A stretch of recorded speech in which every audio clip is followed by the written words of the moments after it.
This 5-minute solution will show you how to change activation ID.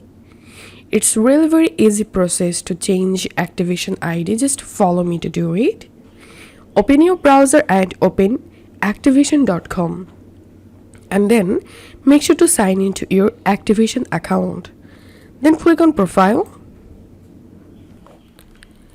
and here select Basic Info, and here you will get your Activation ID. To change it, click on Edit, and now you have to verify your email address. So click on Send Code and go to your Gmail and collect the verification code and click on Submit.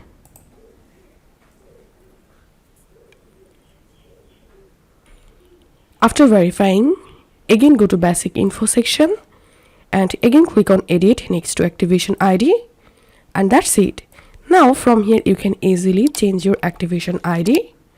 If it's available, click on Save, enter your Activation account password,